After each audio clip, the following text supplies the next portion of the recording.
Hello friends, यहाँ पर हम आरपीवीटी काउंसलिंग के 6th राउंड की कट ऑफ के बारे में बात करेंगे। कैटेगरी वाइज मैं यहाँ पर आपसे कट ऑफ डिस्कस करूँगा और अब कितनी कम रह सकती है कट ऑफ ये भी मैं आपको लास्ट में बताऊँगा। ठीक है दोस्तों। तो दोस्तों आज हम कैटेगरी वाइज देख लेते हैं। मैं इसकी नॉर्मल सीट और पेमेंट सीट दोनों कट ऑफ आपको यहाँ पर बताने वाला हूँ। बॉयज़ और गर्ल्स की सब अलग अलग बताऊँगा। ठीक है दोस्तों। तो देखिए, आपके जनरल की जो कट ऑफ है वो बॉयज़ की नॉर्मल सीट की 555 नंबर रही है और पेमेंट सीट 506 नंबर रही है। अगर मैं गर्ल्स की बात करूं तो गर्ल्स की नॉर्मल सीट 551 नंबर रही है और जो पेमेंट सीट है वो 504 नंबर रही है। ओबीसी में नॉर्मल 550 बॉयज़, 546 गर्ल्स, जबकि 499 पेमेंट सीट रही है और गर्ल्स की 498 पेमेंट सीट रही है। डिफरेंस आप दोस्तों चेक कर सकते हैं कि कितना डिफरेंस और आ सकता है। 5वें राउंड की कट ऑफ आप लोगों को पता है, यदि नहीं हो तो मैं इस वीडियो के डिस्क्रिप्शन में बता दूंगा, आप चिंता ना करें। इसके बाद हम ओबीसी और जनरल की देख चुके हैं। एससी की कैटेगरी की अगर मैं बात करूं तो बॉयज़ की 451 नॉर्मल सीट है और 397 पेमेंट सीट है। ठीक है। और एससी गर्ल्स में 451 नॉर्मल सीट है और पेमेंट सीट 339 नंबर तक मिल गई है। अगर मैं एमबीसी कैटेगरी की बात करूं तो बॉयज़ में 506 नंबर नॉर्मल सीट, गर्ल्स में 506 नंबर और पेमेंट सीट यहाँ पर 458 नंबर रही है बॉयज़ और गर्ल्स दोनों की। ठीक है दोस्तों।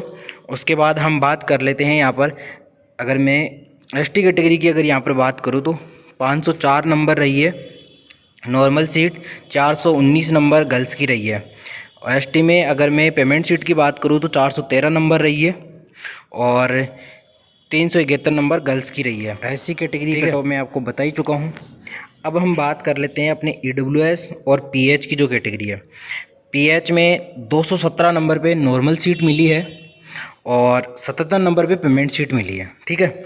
अगर मैं ईडब्ल्यूएस की बात करूं तो ईडब्ल्यूएस में बॉयज़ को 548 पे नॉर्मल सीट मिली है और 485 पे पेमेंट सीट मिली है। अगर मैं गर्ल्स की बात करूं तो 523 पे नॉर्मल सीट मिली है और 473 पे पेमेंट सीट मिली है। ठीक है। मैंने सारी कैटेगरीज की कट ऑफ बता दी है। अब दोस्तों इसमें नॉर्मल सीट में तो एक एक दो दो नंबर का वेरिएशन मान सकते हो, इससे ज़्यादा क्योंकि नॉर्मल सीट अब खाली नहीं रही है। मुश्किल से आप हर एक कैटेगरी में एक एक दो दो नंबर वाले बच्चे वेट कर सकते हैं। मैक्सिमम 5 नंबर वाले बच्चे वेट कर सकते हैं, जबकि पेमेंट सीट में आप 15 से 20 नंबर तक वाले बच्चे भी वेट कर सकते हैं। मेरे ख्याल से मुझे ये वेरिएशन लगता है कि इतनी कट ऑफ और कम जा सकती है हर एक कैटेगरी में 15 नंबर तक। ठीक है। लेकिन नॉर्मल सीट में आप मुश्किल से 2 नंबर से लेके 5 नंबर तक का वेरिएशन मान सकते हैं, इससे ज़्यादा कम कट ऑफ नहीं जाने वाली है। तो जिन बच्चों का नहीं हुआ है वो अब दोबारा से तैयारी करना स्टार्ट कर दें। ठीक है दोस्तों। जय हिंद।